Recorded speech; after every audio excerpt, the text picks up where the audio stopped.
Всем привет, с вами Алексей Соболев. Сегодня разберем важную тему карвинга, дам 5 советов, которые точно улучшат ваши повороты на скорости. Let's go!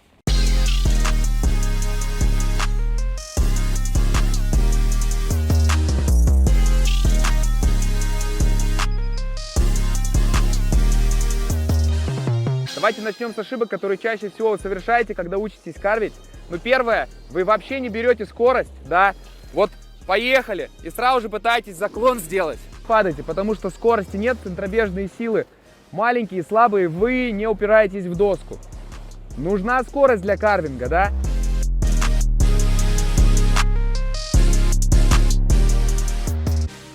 Вот одна из самых распространенных ошибок, это когда вы на заднем канте вес на переднюю ногу переносите, вот так.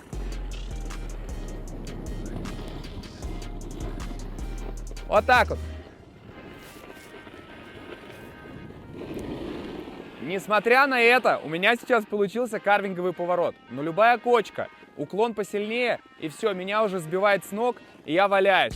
Вы перегружаете нос сноуборда, и все ломается. Еще бонусом третью ошибку дам, когда вы начинаете карвить, угла закантовки не хватает. То есть либо вы заклон маленький делаете, либо голеностопами не помогаете. То есть я вроде делаю заклон, вроде как-то должно все произойти, вес посередине, ничего не происходит, угла закантовки не хватает. Заклон недостаточный, голеностопчиками не дорабатываю. Потом хоп, только вперед заклонился, колени там согнул на переднем канте, все. Поехало, попер, да, какие-то более агрессивные повороты. Давайте приступим к этим 5 советам, которые точно улучшат ваше катание.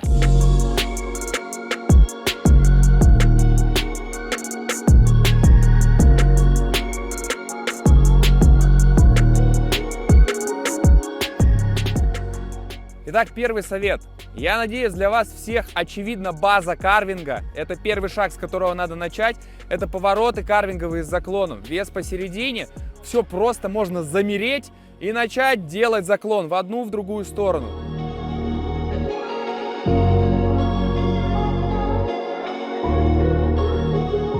Казалось бы, очень просто, но не тут-то было. Все мы с вами понимаем, что это сложновато, особенно новичкам. Подводящее упражнение какое? Смотрим наверх, чтобы нам никто не мешал.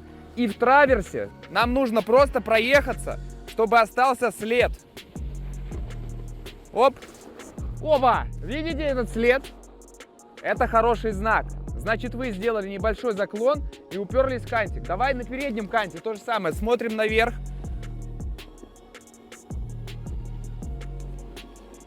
То же самое. Видим, да? Прекрасный след, который остается. Вот это подводящее упражнение точно вам поможет почувствовать сноуборд, кантик, как вы в него упираетесь в карвинге. Это абсолютно поможет точно.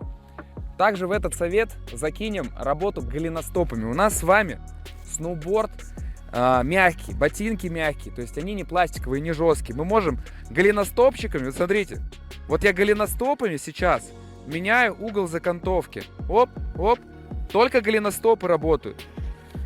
Потому что чем у нас больше угол закантовки, тем у нас лучше доска держится, да, упирается в склон. Когда угол закантовки маленький, все, вы в проскальзывание уходите. Только сильнее, все, вы в карвинге. Поэтому мы, когда едем, голеностопчики подключаем. Ребят, сейчас хочу рассказать вам про снарягу, которая вам нужна для того, чтобы так карвить, как мы это делаем в этом видосе. Во-первых, если у вас торчат носки и пятки сильно, то вы при карвинговых поворотах будете цеплять ботинками снег. Будете цеплять снег, из-за этого кант будет срывать, вы будете падать. Очень часто такое бывает на заднем канте, поэтому если у вас 43 и выше размер ботинка, вам, скорее всего, нужна вайдовая доска, то есть это широкая. Вот. Также рекомендую прогиб у сноуборда брать кембер. А также, если вы катаетесь в джинсах и шубе, то, естественно, вам будет сложно исполнять такие элементы.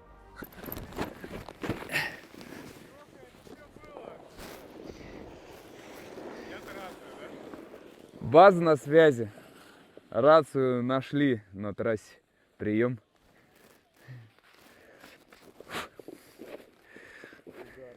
Готовы вернуть за вознаграждение в виде одного большого глинтвейна.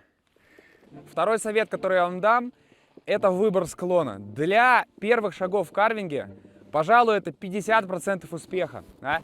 Нам нужно выбрать что-то между зеленой трассой и синей трассой. Например, вот перед нами сейчас, да, офигенная, широкая, прямая трасса, никого на ней нет. Она просто идеально для карвинга подходит. Смотрите, чуть-чуть разогнались и начали выполнять заклончики. Все. Скорость сильно не набирается. Скорости нет сильной. Раз заклонились, два. При этом мы едем. Можно взять, закрыть поворот. Все, скорость начала снижаться. Закрыл поворот, скорость снижается.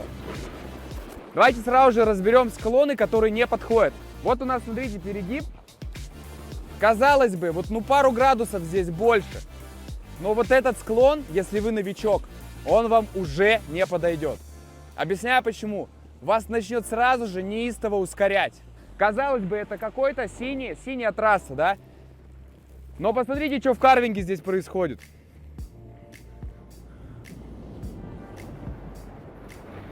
Все, меня уже нормально начинает шпарить. Более динамичные повороты выполняю. Раз, два. Все, меня уже сильно ускоряет. Чтобы четко просматривать трассу, вам нужна горнолыжная маска. Могу посоветовать свою масочку, в которой катаю уже 5-й сезон. 5 сменных линз под любую погоду, которые крепятся на прочных магнитах, да и смотрится сногсшибательно. Посмотреть всю инфу и заказать себе масочку можно по ссылке в описании.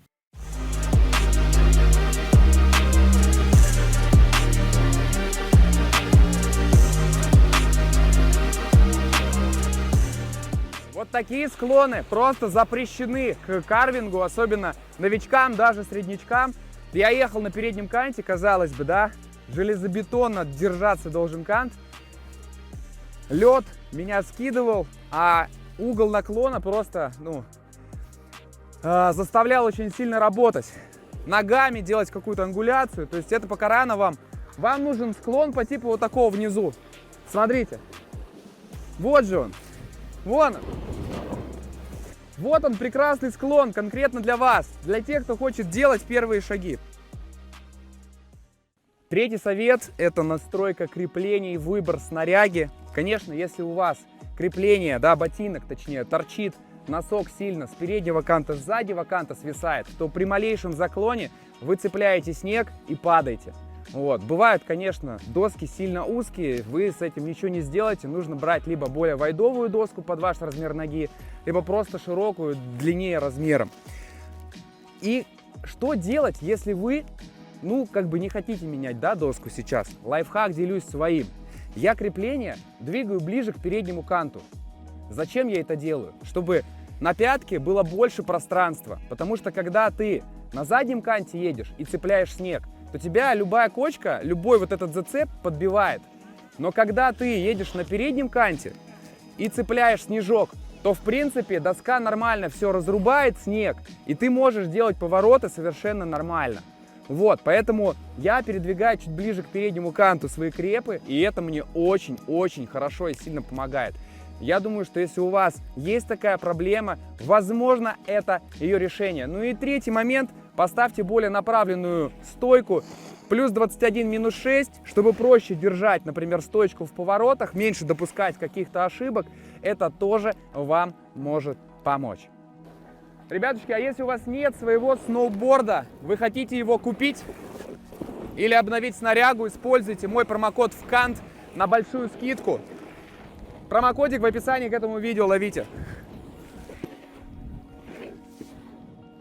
Четвертый совет, друзья. Когда едем на переднем канте, мы можем помогать своими коленями угол закантовки увеличивать. То есть, смотрите, я еду, колени сгибаю. И угол закантовки увеличиваю. Вот у меня сейчас угол закантовки, да? А вот я сгибаю колени. Оп, видите, угол закантовки увеличился. У меня доска впивается лучше в склон, то есть контроля больше, держится она стабильнее. На переднем канте можно чуть-чуть подсгибать колени, вам это поможет. Да, давайте еще раз попробуем. Коленочки согнул.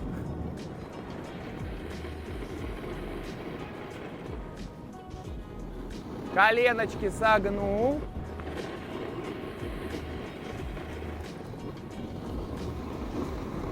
А что же нам может помочь на заднем канте? На заднем канте, друзья мои, у нас колени не сгибаются в обратную сторону. На заднем канте есть такой небольшой лайфхак, но его нельзя использовать сплошь и рядом постоянно, да? То есть его можно как помогать, как вспомогающий элемент, да? Вот у нас, когда согнуты колени, чтобы угол закантовки увеличить на заднем канте, мне нужно распрямить колени. Видите, что происходит? Я чуть-чуть распрямляю колени, и у меня угол закантовки увеличивается.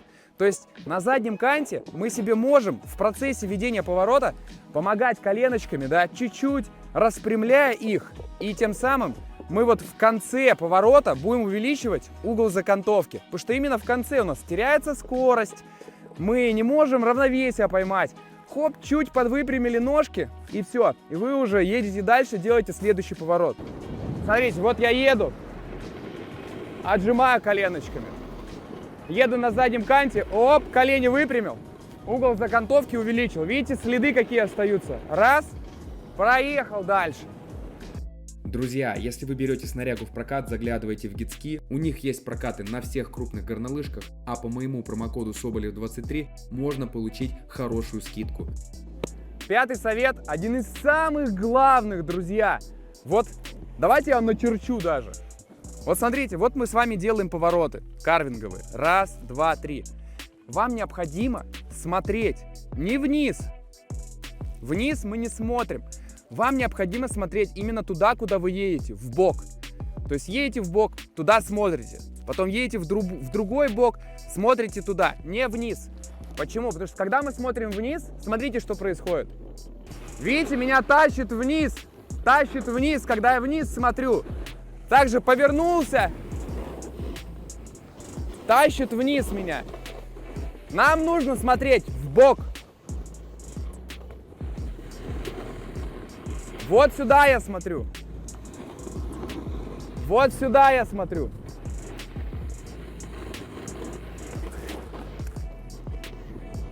Вот сюда я смотрю. То, куда мы смотрим при повороте, помогает держать нам стойку. То есть у нас все тело поворачивается, да, по направлению движения. Когда мы смотрим вниз, обычно это вот так вот выглядит. Все на колени ложатся грудью и куда-то едут. Как только мы смотрим в бок, куда доска нас везет, все, оп, нам проще держать свою стоечку. Казалось бы, такой самый очевидный момент, но попробуйте попробуйте себя на этом поймать, попробуйте сфокусироваться на этом.